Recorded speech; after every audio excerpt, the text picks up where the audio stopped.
बचपन में मम्मी क्या करती थी? हमें सुबह उठाने को, दूध पिलाने को, स्कूल ले जाने को, क्लास में फर्स्ट आने को। उस मोटिवेशनल थेरेपी का नाम क्या था?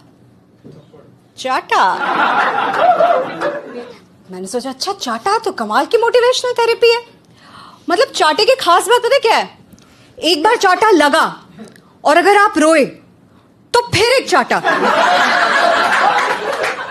चाटा लगा और नहीं रोए फिर एक चाटा। अगर बिना चाटा लगे रो रहे हो तो फिर एक चाटा। और कई बार ही ना मम्मी पापा को लगता है बहुत दिन नहीं हो गए, लगाया नहीं यार इसको, फिर एक चाटा। चाटा इज मम्मी पापा का mutual fund that multiplies the moment it is invested, है ना?